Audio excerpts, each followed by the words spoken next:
আজি এক বিশেষ ভিডিঅ' আপোনালোকক দিব বিচাৰিছো। এই ছোৱালীজনীয়ে দেউতাকৰ শৰীৰ আৰোগ্যৰ কাৰণে বাবাক মান্তি কৰিছিলে। একো বিশেষ তেওঁ দুখ নাই লগোৱা। তেওঁ কেৱল মাত্ৰ বাবাক মান্তি কৰিছিলে যে দেউতাকৰ অসুস্থ হৈ আছিলে, যে দেউতাক ভাল কৰি দিয়া, তাৰপিছত মই তোমাৰ চৰণত আহি সেৱা জনাম। দেউতাক সুস্থ হ'ল। দেউতাক সুস্থ হোৱাৰ পিছত দেউতাক আহিলে, দেউতাকে আহি ইয়াতে সেৱা লৈ গ'ল। কিন্তু তেওঁ আৰু তেওঁৰ মাতৃ ইয়ালৈ অহা নহ'লে।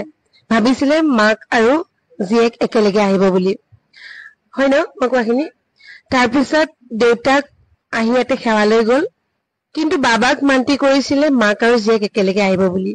বাবা সৰু কথাটোতেই বাবা ৰুষ্ট হ'ল।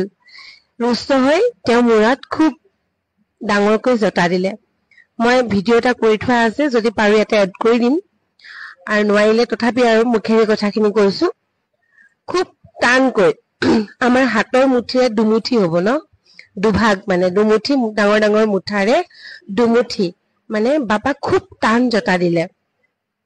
যোৱাকালি আমাৰ মন্দিৰত আহিলে, মন্দিৰত অহাৰ পিছত দেখুৱালে, তেতিয়া কৈছে, কিন্তু মই তেতিয়া কৈছো যে বাবা খুব ৰুষ্ট হৈছে আৰু সেইকাৰণে খুব খঙৰ জতা দিছে, মানে খুব খঙৰ জতাটো খুব টাইটকে দিয়ে। তাৰপিছত বাবা জতা দিলে, জতা ধৰিলে, বাবাক সেৱা জনালো, প্ৰাৰ্থনা কৰিলো, তুতি মিনতি কৰিলো। কৰাৰ পিছত তেখেতক কিন্তু মই কৈ পঠাইছিলো, তেখেত ইয়াৰ নহয়, দূৰত থাকে। কোন জেগা? তেজপুৰত ঘৰ।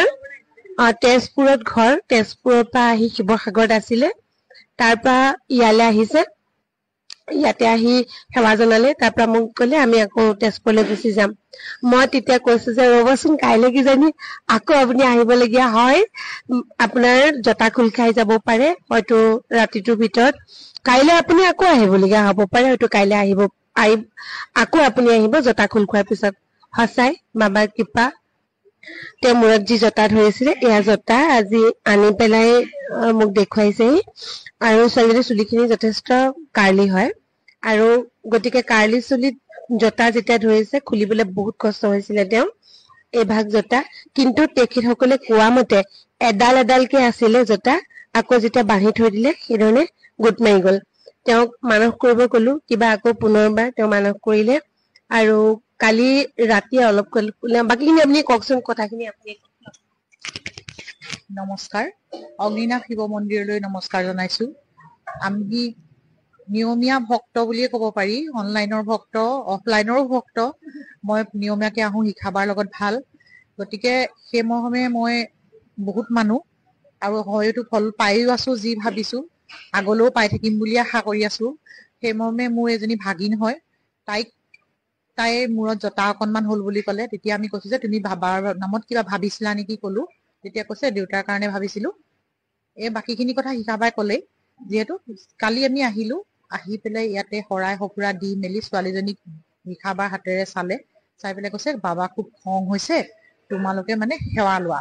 সেৱা লৈ আৰতি কৰি মেলি আমি দেৰিকে গৈছো ঘৰলে গৈ পেলাই শিখাবাই আমাক দেখুৱাই দিলে কেনেকে কেনেকে কি কৰিব লাগে, সেইখিনি কৈ পঠিয়াইছিলে। তাক কৈ পেলাই ৰাতি 10-11টামান বজালৈকে হয়তো মাকৰ বহুত ভয়, মই তাইৰ মামীয়ে হয়, আৰু তাইৰ মাকৰ খুব ভয়, আৰু মাকে কোনো কাৰণত নোৱাৰিলেই একো কৰিব। তাই লাষ্টত খং উঠি গ'ল, তাইৰ ভাগত তুমি মা নুচুবা, মামীক দিয়া কৰিবলৈ কৈছে। সেইমতে ময়ো মানে বহুত কষ্ট কৰি 10:30 বজালৈকে ৰাতি খুলি কিন্তু চুলিখিনি এটা কথাই মানে আচৰিত, মানে মই এতিয়া ইয়াত দেখি আচৰিত হৈছো যে এডাল এডালকে উৰি গৈছে ফেনৰ বতাহত। সেই চুলি এডাল এডালকে গোট খাই পেলাই জিলত ভৰাইছে, আৰু সেই চুলিখিনি এতিয়া শিখাবাৰ আগত মেলি দিওঁতে এয়া গোটা বান্ধি আছে, জতা হৈ আছে। মানে কি ক'ম, কবলৈ কোনো ভাষা নাই। 10:30 বজাত তাৰপা লাষ্টত দেখিলো অকনমান জতাই আমাক এৰি দিয়া নাই, মানে কোনো পধ্যে এৰি দিয়া নাই, মানে নেৰেই। আমি কৈছো বাবা চাগে অকনমান অসন্তুষ্ট হৈ আছে, আমি বহুত টানা টানি কৰি কষ্ট দিছো, গতিকে আমি আজি শুই থাকো, কাইলৈ ৰাতিপুৱা যি হব। আকৌ ৰাতিপুৱা বাবাৰ নামত চাকি বন্তি জ্বলাই মেলি মই আধা ঘন্টামান খুব কাকুতি মিনতি কৰিলো।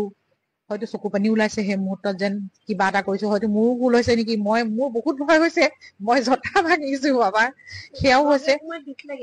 সেয়া হৈছে দুখ লাগিছে। তাৰপিছত তাৰপা দেখিলো একোৱে কৰা নাই, অকল সেইটো কামতে ব্যস্ত। তাৰপা আধা ঘন্টা মানতে খোল খাই গ'ল তাৰপিছত এতিয়া খোল খাই গ'ল তাই কিবা মানস কৰিছিলে বাবাৰ ওচৰত আহিব আমি ৰৈ থকা নাই লগালগ 1 ঘণ্টাৰ ভিতৰত আমি ডিচিশ্যন লৈ লগে লগে 3টা বজাত গেট বন্ধ কৰা আগে এয়া সোমাইছো সেয়াই মানে বাবাৰ কৃপা হওক সকলোৰে কৃপা হওক অকল আমাৰ বুলিয়ে নহয় আজি গোটেই অসম নালাগে ভাৰতবৰ্ষৰ য'তেই চুকে কোণে আছে চব মানুহ সকলো মানুহৰে কৃপা হওক বাবাই কৃপা কৰক আৰু হয়তো কৰি আছে সকলোৱে ফলপ্ৰাপ্তি হৈ আছে যেহেতু আমিও পাইছো আমাৰো হওক বাকী সকলোৰে হওক অগ্নিনাভ মন্দিৰলৈ আহক গতিকে কাৰোবাৰ যদি কিবা অকণমান হলেও দুখ লগাইছে কোনোবাই বা আহিম বুলি ভাবি আছে কিন্তু পলম নকৰিব চকুৰ আগত প্ৰমাণ আহিম বুলি কৈ প্ৰমাণ দিছো সেয়াই জয় অগ্নিনাভ বাবা জয় অগ্নিনাভ বাবা মানে বাবাক মানস কৰাৰ পিছত আহিম বুলি কৈ নাহিলে থকা হয় আৰু ঠিক আছে পুনৰবাৰ তেওঁ দেখাইছো যিহেতু এতিয়া ভক্ত